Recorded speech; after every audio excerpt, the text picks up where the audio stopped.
Hello! Bem-vindos a mais um vídeo. Hoje estamos aqui, na verdade, com o Dr. Neto Carneiro, para ele poder responder aqui algumas perguntas relacionadas à documentação. Eu coloquei uma caixinha lá no Instagram, e aí vocês mandaram as perguntas por lá, então a gente vai tirar aqui algumas dúvidas. Gente, não, na verdade, ele, né, que entende sobre o assunto. E eu vou pedir para ele se apresentar aqui um pouquinho para vocês, porque o pessoal já do Instagram, quem me segue no Instagram já sabe, né, já conhece ele um pouco.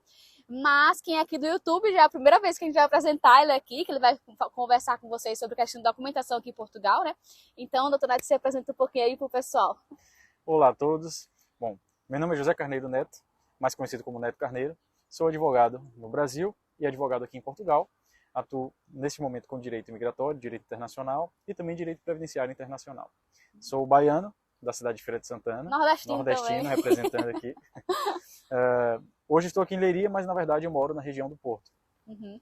E aí vamos começar aqui nas perguntas. Então, separei algumas perguntas de vocês para poder responder aqui. E tem sobre vários assuntos, sabe? A gente vai abordar um pouquinho de cada um aqui para ver se tira também a dúvida que você tem sobre documentação daqui de Portugal. A primeira é como tirar a autorização de residência de criança pela CPLP? Bom, essa pergunta é um pouco complexa porque eu não entendi se você quis se referir a solicitar um reagrupamento familiar para um menor, uma criança, a partir da sua CPLP. Se for isso, neste momento, infelizmente, não é possível. Não foi aberta ainda a possibilidade de fazer o reagrupamento familiar para titulares de autorização de residência da CPLP. Ou, se a sua pergunta se refere a solicitar uma autorização de residência pela CPLP para uma criança. Nessa questão também não é possível, tendo em vista que só é possível, neste momento, solicitar autorização de residência pela CPLP para aquelas pessoas que tiveram manifestação de interesse até o dia de 31 de dezembro de 2022.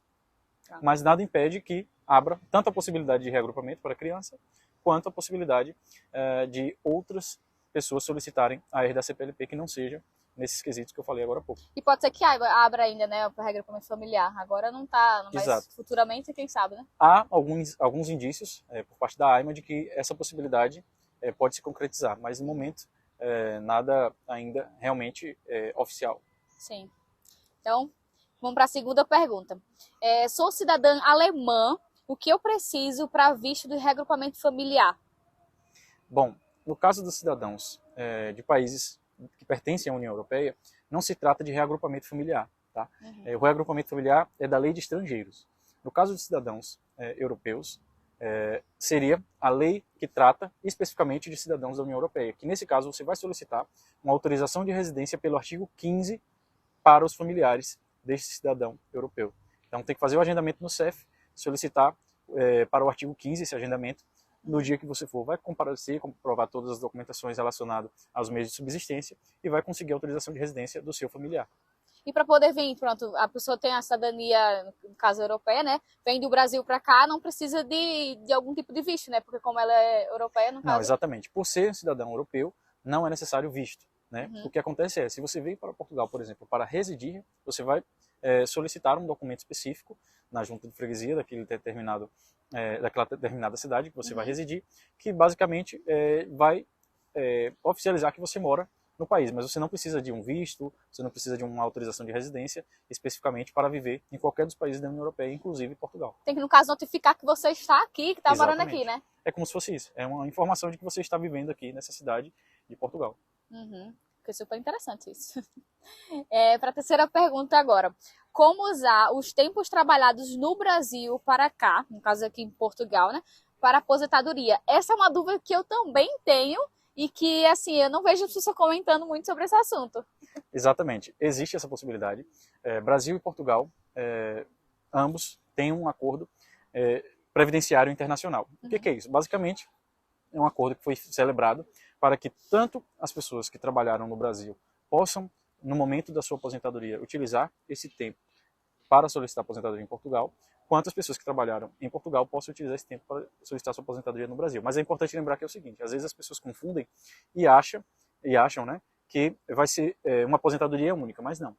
Tem regras específicas e será um valor proporcional ao tempo que você trabalhou em Portugal, você vai receber em Portugal, tempo proporcional que você trabalhou no Brasil, você vai receber no Brasil. O que vai ser utilizado é o tempo para a contagem necessária para que você consiga se aposentar. E não só isso, tá? Não é só aposentadoria. Esse acordo previdenciário internacional, que foi celebrado entre esses países, né?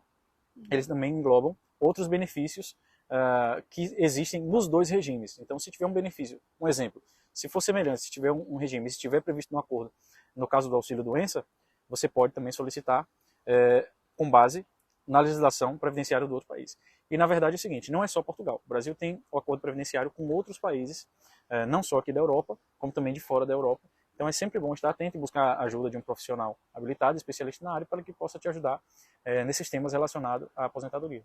É interessante, né? Porque conta o tempo que você trabalhou no Brasil, conta pra cá também, né? Exatamente. E muitas pessoas não sabem disso, então realmente é uma dúvida aí de muita gente. Vamos para outra pergunta. Quais os documentos levar? Pretendo fazer a validação de uma faculdade e morar em Portugal. Bom, é aquela resposta que todo advogado dá. Depende. Depende do tipo de equivalência ou de validação de grau que você pretende fazer. Né? Depende do curso. Então, assim, na verdade, eu vou falar aqui alguns que são gerais, que todas as pessoas precisam trazer, mas você precisa consultar um profissional para ver, no seu caso específico, o que exatamente você vai precisar para fazer a validação ou a equivalência do seu diploma aqui em Portugal. Cada caso é um caso. Cada caso é um caso. Uhum. Eu indico você trazer, tá? Certificado de conclusão do ensino médio, indico você trazer o seu diploma, todos eles apostilados. Todos os documentos que eu vou falar aqui são apostilados, tá? Indico você trazer a grade curricular, né, ou histórico escolar. Indico você trazer todos os documentos relacionados ao seu curso, tá? Ou à sua habilitação profissional, bem como da parte ainda escolar, tá? Tanto escolar quanto de nível superior. E o ideal mesmo, como eu expliquei, é você procurar de fato um profissional para que ele possa analisar o seu caso específico e te dizer o que você vai precisar para fazer a validação ou equivalência do seu diploma aqui em Portugal. Outra pergunta. Depois que tirou a CPLP, é possível voltar atrás e fazer pelo CEF, no caso da manifestação de interesse, né? Acho que ela quis dizer. Olha, se foi manifestação de interesse que ela quis dizer, eu particularmente não acho nada vantajoso. Você já tem uma autorização de residência válida, você já vive legalmente em Portugal. Uhum. Então não há por que você, porventura, ter interesse, tá, em voltar algumas casinhas e fazer novamente uma manifestação de interesse, sendo que você já tem uma autorização de residência.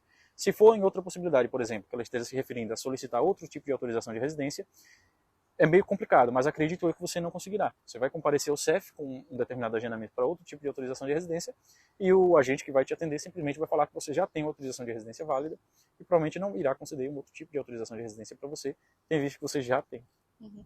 No caso, eu vou colocar mais uma dúvida aqui em cima. Qual seria a diferença aí do cartão de residência pela manifestação e da CPLP, tipo de desvantagens, alguma coisa assim?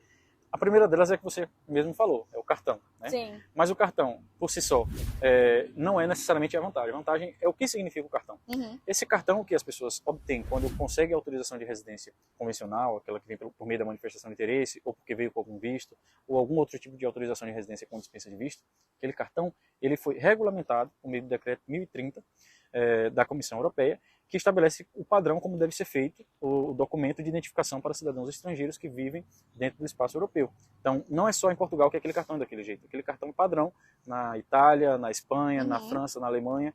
Então, ele vai demonstrar perante todos os países da União Europeia que você vive legalmente em Portugal. Ele te dá direito de morar em outros países? Não. Ele te dá direito de residir legalmente em Portugal.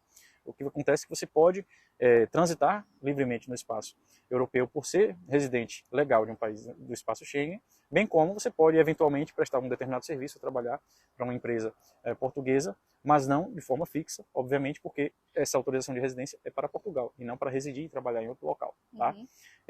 A principal diferença seria basicamente, né, a questão do cartão, mas tem outras também. Tem a possibilidade de fazer o reagrupamento familiar, que hoje não é possível por meio da CPLP, enquanto na outra autorização de residência tradicional é possível. Tem também alguns detalhes relacionados a questões burocráticas e até mesmo de aceitação perante determinados setores que, infelizmente, as pessoas ainda não conhecem muito a autorização de residência CPLP, ou então, às vezes até conhecem, mas preferem optar por uma autorização de residência convencional. Que é algo novo, né? Que saiu este ano, foi? Exatamente. Então é algo novo. Outra questão é, com a autorização de residência da CPLP, você ainda não pode transitar livremente por todos os países da União Europeia. Não pode viajar, gente. Exatamente. Porque justamente por não estar dentro daquele padrão que foi estabelecido, ela não é reconhecida perante os outros países da União Europeia. Ela te dá o direito de circular livremente entre os países da CPLP, nomeadamente o seu país de origem e Portugal. Sim, é uma das coisas que o pessoal, tipo, ficaram muito chateados quando acho que foi o CEF, não foi divulgado que não poderia mesmo viajar para outros países. O pessoal, nossa, começou a achar ruim muito essa CPLP, né? Exato. Nessa questão aí. Mais uma pergunta posso deixar para fazer o PB4 depois que chegar em Portugal?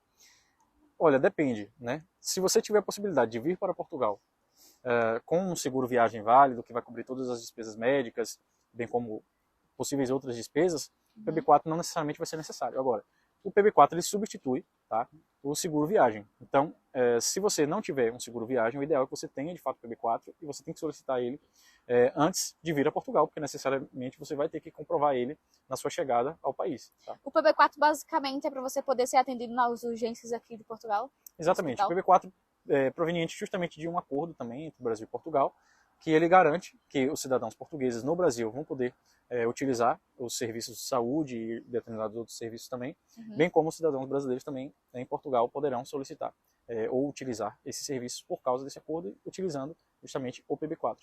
Já o seguro viagem, ele assegura toda a viagem, né? A questão de bagagem, perda de bagagem, de alguma coisa que aconteça. Tem seguros específicos, mas tem aqueles que englobam tudo. Toda a questão da viagem, questões relacionadas à saúde e tudo aquilo que engloba possíveis problemas que se possa ter em uma viagem. Mas o PB4 é relacionado exclusivamente à questão da saúde.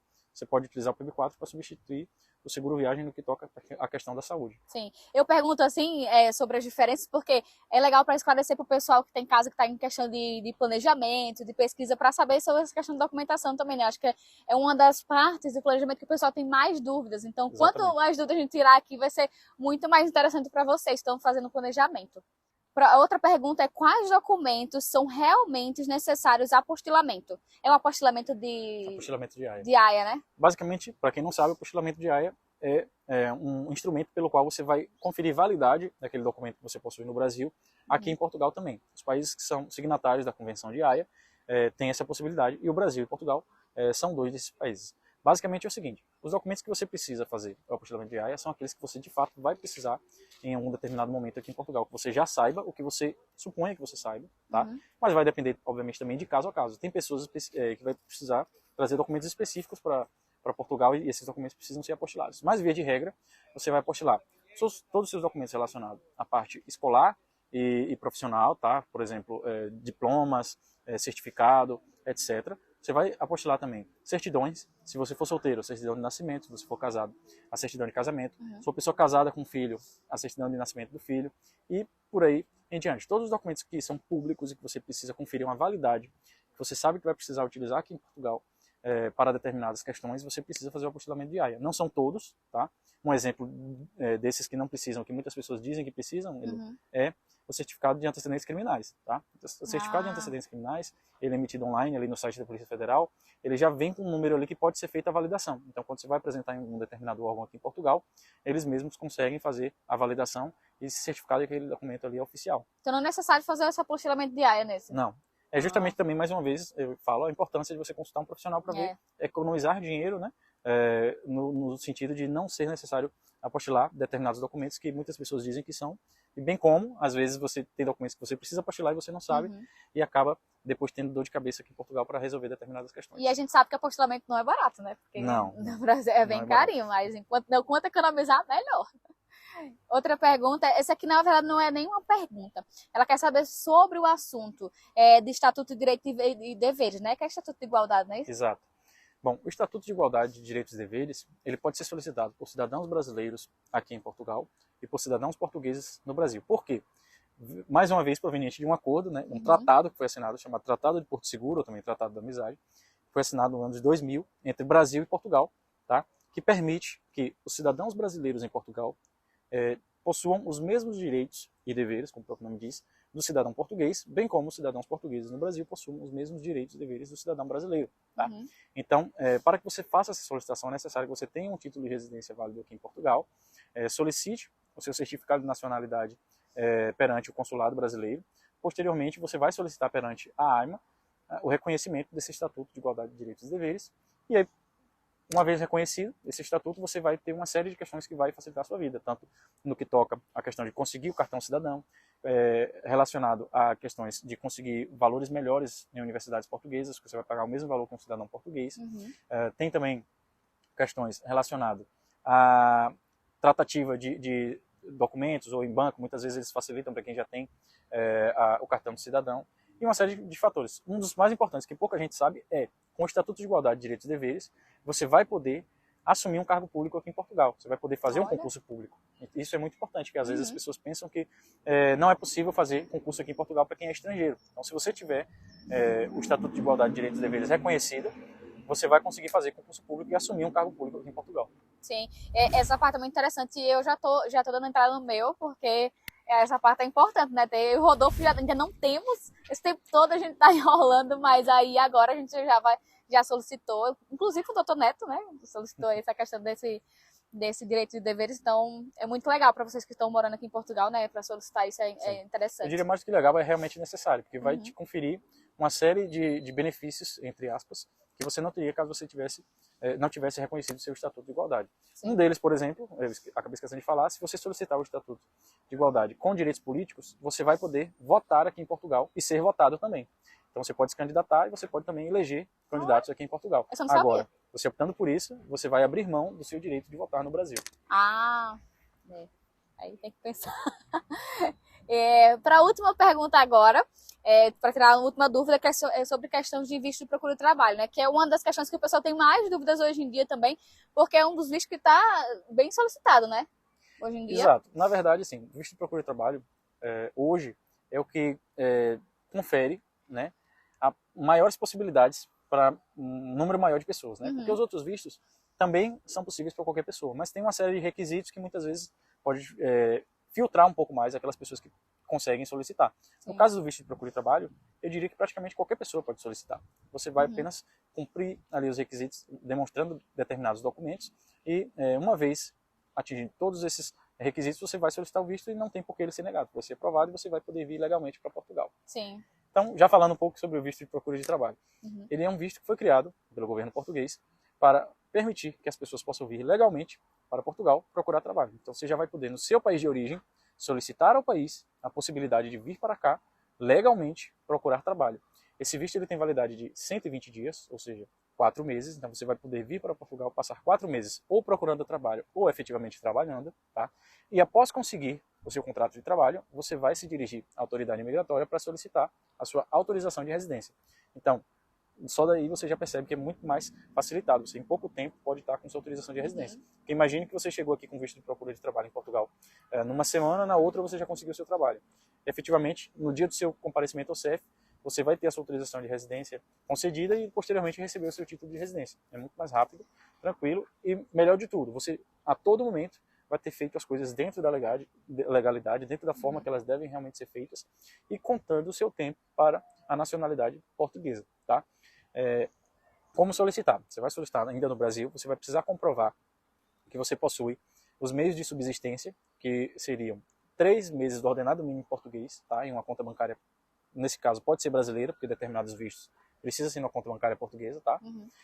Você vai precisar também demonstrar outros requisitos e documentos que a legislação pede. Não vou me estender muito aqui, senão a explicação vai ficar muito grande. Sim. Mas, em resumo, é bem facilitado. Você vai precisar também comprovar a passagem de volta, porque o visto de procura de trabalho, como é condicionada a sua concessão de autorização de residência a você conseguir o contrato de trabalho, caso você não consiga, obviamente você vai ter que voltar, porque o seu visto vai vencer.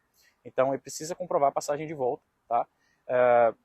Porém, nós, cidadãos da CPLP, principalmente nós brasileiros, com a apresentação de uma carta convite feita por um cidadão residente legal aqui em Portugal, ou um cidadão português, se responsabilizando por determinadas despesas, né? Tem que conter expressamente algumas determinadas informações nessa carta convite, você pode ficar dispensado da apresentação, tanto dos meios de subsistência quanto da passagem de volta. Então, essa informação é importante, que muitas vezes não é tão divulgada, mas é possível. Eu não sabia. Sabendo agora. Então, vamos uma pergunta da seguidora aqui. Ela perguntou: visto de procura de trabalho, preciso sempre trabalhar com o contrato ou depois de receber a residência posso começar a empreender? Essa pergunta é importante, Elo, porque assim, eu recebo tanto essa quanto outra pergunta, que é o seguinte: doutor, eu posso chegar em Portugal com visto de procura de trabalho, fazer abertura de atividade, ou abrir uma empresa e começar a trabalhar, e eu vou conseguir minha autorização de residência? E a resposta é não, tá? O visto de procura de trabalho, ele foi criado para que você possa procurar um trabalho subordinado, ou seja, você ser empregado de fato, tá? Sim. Então, no dia da sua entrevista no CEF, para que você tenha a sua autorização de residência concedida, você precisa necessariamente apresentar um contrato de trabalho, que foi aquilo que você solicitou ao país a possibilidade de vir buscar. Uhum. Então, se você pediu para vir buscar um trabalho, procurar trabalho, você vai chegar em Portugal, procurar o seu trabalho, efetivamente conseguir o seu contrato de trabalho e depois comparecer à autoridade migratória para conseguir a sua autorização de residência. Agora, nada impede que após você ter a sua autorização de residência, que você possa empreender ou abrir um negócio, ou até mesmo fazer abertura de atividade, uma vez que você será efetivamente residente legal em Portugal, e você por isso terá os direitos e deveres como qualquer outro cidadão que vive legalmente em Portugal. Então, em resposta à pergunta que você fez agora há pouco, não precisa necessariamente você se manter trabalhando por todo o período que você se mantiver aqui em Portugal, após conseguir a sua autorização de residência. Você pode, caso queira, e posteriormente, né, solicitar a sua autorização de residência e empreender também, fazer abertura de atividade, ou, enfim, abrir um negócio. Mas, obviamente, sempre lembrando, no dia da sua entrevista, você precisa efetivamente estar trabalhando de forma subordinada e ter um contrato de trabalho para que você tenha concedido a sua autorização de residência por meio do visto de procura de trabalho. Pronto, então essas dúvidas que eu trouxe aqui, vocês, né? Tiveram várias outras dúvidas, mas não conseguimos responder tudo, senão o vídeo vai ficar muito longo aqui, né? Sim. Tem muito assunto para falar sobre essa questão de documentação, mas espero que tenha tirado algumas dúvidas de vocês. Queria agradecer ao Dr. Neto Carneiro por ter vindo aqui para poder tirar essas dúvidas, conversar aqui um pouquinho, porque eu fico meio assim, segura em falar sobre questão de documentação, porque eu não entendo muito sobre o assunto. Então, por isso que ele veio aqui para poder conversar com vocês, assim, é muito interessante, é muito bom, é muito válido para quem está se planejando. Então é isso, gente. Se vocês quiserem seguir lá o Dr. Neto Carneiro, eu vou deixar o Instagram dele aqui também, para vocês irem lá seguir. Tem muitos conteúdos bons, né? Posta conteúdo sobre essa questão de documentação. Então, se quiserem seguir, vão lá. Espero que vocês tenham gostado desse vídeo. Muito obrigada por ter vindo aqui novamente. Eu que agradeço. Agradeço também a oportunidade de poder esclarecer do pessoal. Espero que tenha ajudado de fato. Sim. E, principalmente, ele parabenizar essa iniciativa, né? De ter muita responsabilidade e não passar informações né, que você realmente não se sinta segura ou tenha realmente domínio para fazer, porque isso é muito importante na internet hoje em dia. A gente encontra muitas informações desencontradas, às vezes até equivocadas ou erradas, e que acabam induzindo pessoas a fazerem as coisas de maneira que não deveria ser feita. Né? Sim. Então é isso, gente. Espero que vocês tenham gostado desse vídeo. Não esqueça de clicar no gostei, de se inscrever no canal se você não for inscrito. E é isso. Até o próximo vídeo. Tchau. Tchau, tchau.